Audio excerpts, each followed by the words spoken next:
Prosumerism is a megatrend that looks at the consumer desire to use the tools available to them in the digital age to not just learn new things or use their voices and create a personal brand, but also to be able to become experts in specific areas as well.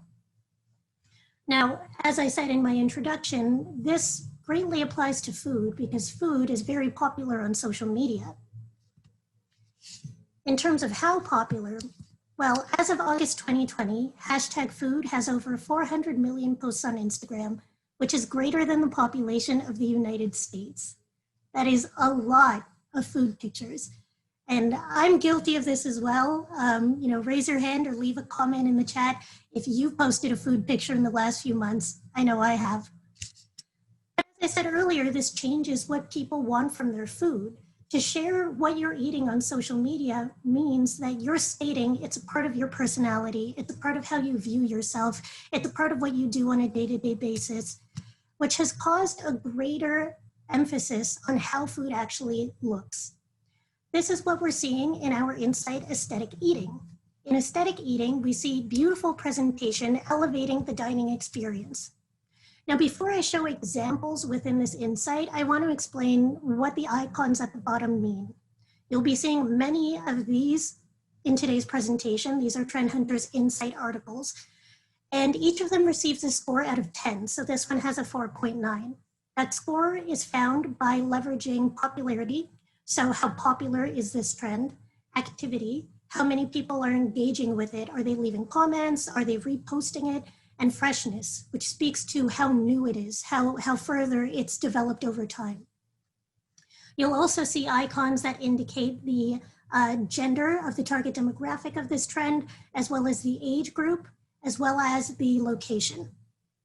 So enough about that, let's get into the actual trend. In aesthetic eating, as I said, we're seeing essentially more interesting takes on plating. Now, I know that this is a trend that lives within dining, and a lot of our audience members today don't necessarily work within the dining space, but there are still very interesting lessons to be learned here. I wanted to spotlight this specific example from Carmel Winery. Carmel Winery is a famous winery in Europe that decided to hold a food event. But what they did a little bit differently is instead of just focusing on how delicious the food was and how well it paired with the wine, they created dinnerware that made it easier to take amazing food photos. So you can see here, they created a plate that had your phone just at the right angle. They created another one that allowed you to take very beautiful food videos for your Instagram feed. Now, again, I know many of you are not necessarily from the dining space, but doesn't this illustrate how important it is to have food be beautiful? And that's because for the modern foodie, it's not just about edible indulgence, it's also about visual indulgence. For them, they want food to taste good when they eat it, but also look good when they post it.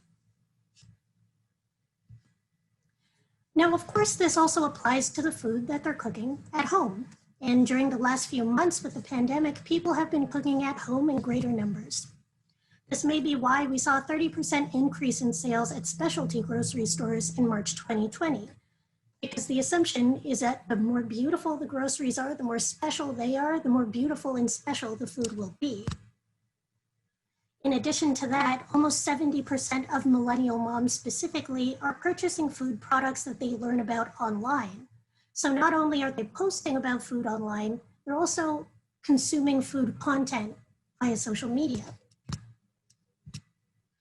Now, why do people like food content online? I know I myself am guilty of watching, honestly, a few hours of YouTube tutorials for cooking every week.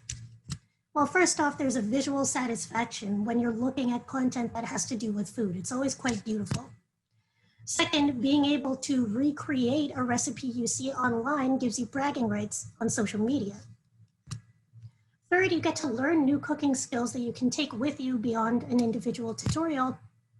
And really, at the end of the day, that last piece is what it's all about. Foodie communities on social media may be visually entertaining, but most importantly, they provide a sense of education.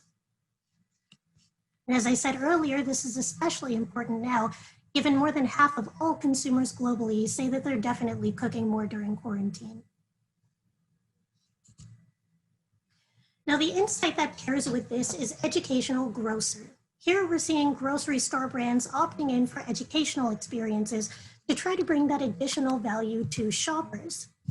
Now, interestingly, this is something that we're seeing both offline and online. We see grocery stores releasing cooking tutorials specifically for kids. We see Trader Joe's launching a podcast, but we also see grocery stores pairing with the Salvation Army to hold in-person training for those who are living in poverty but need to learn how to cook. Now, once again, I selected a few specific examples to show you all. So first off is ShopRite.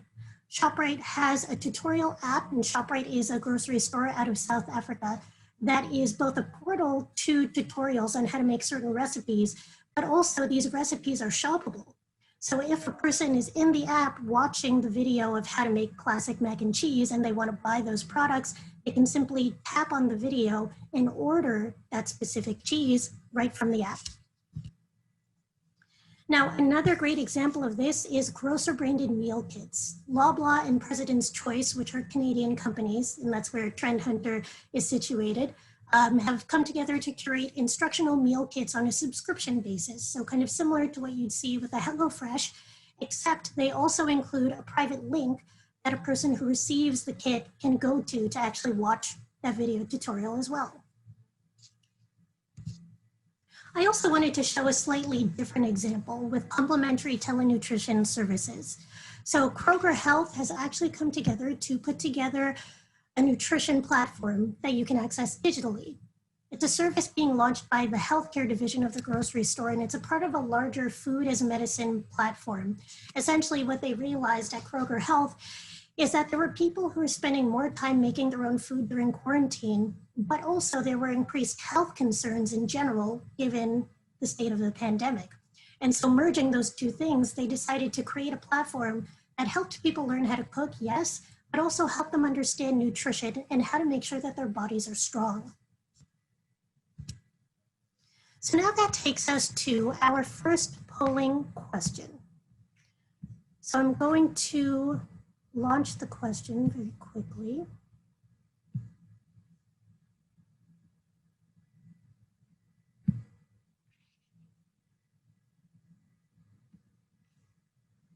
All right. Now, what do you think is more important, the taste or the look of a food product? Taste or look? I'll leave that up for a few seconds. Oh, it's exciting watching this populate live. Okay, I'll leave it up for 10 more seconds.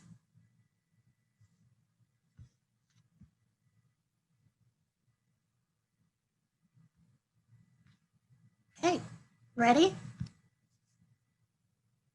Look at that.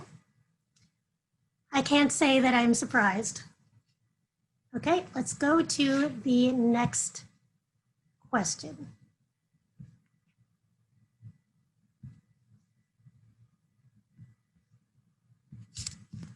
Do you believe this focus on food education and cooking will persist beyond quarantine? Yes or no?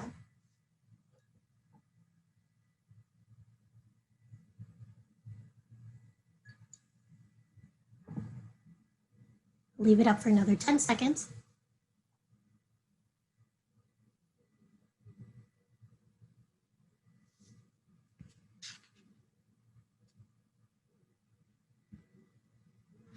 Okay, that is a resounding yes. Amazing.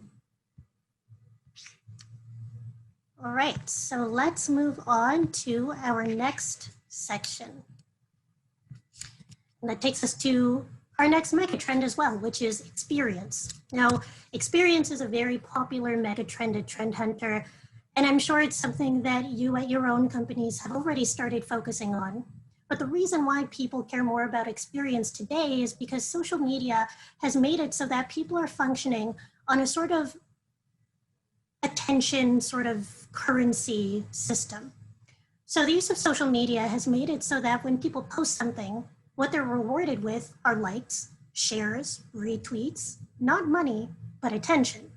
And that means that the world has shifted to focus less on acquiring new things and instead to focus more on acquiring new memories. Now, typically when we hear about experience, we're talking about millennials, 72% of whom would rather spend on experiences than items. Interestingly, when it comes to food specifically, over half of millennials would rather go to a food festival than a music festival. So as they become older, they're focusing more on food and less on partying. Now, when it comes to those food experiences, almost 100% of them want a food experience that goes beyond the simple act of eating. So once again, I'm going to start off by showing you an example from the dining space to illustrate the importance of this. And this example is multisensory dining. Now here we see restaurants tapping interactive sensory elements to create more immersive settings. Now, yes, we see a more interesting approach to plating food that integrates the different senses, but we also see restaurants that incorporate specific sounds or smells in the ambiance to really help tell a story with their food. Now, I know what you're thinking. Fewer people are going to restaurants nowadays. And for the last few months in some countries, we needed to be eating from home. So how has this trend changed? Well, there are a couple really interesting examples I wanted to show. We're seeing chain restaurants like Zaxby's and Red Lobster offering meal kits that come with additional media to create that holistic experience. So suggested playlists, suggested movies. For example, if you order an Italian pasta dish from Red Lobster, maybe they give you an Italian opera playlist to listen to and suggest that you watch The Godfather 2. Because in my opinion, that's the best of the Godfather movies. So it's a really interesting way of thinking about the food experience.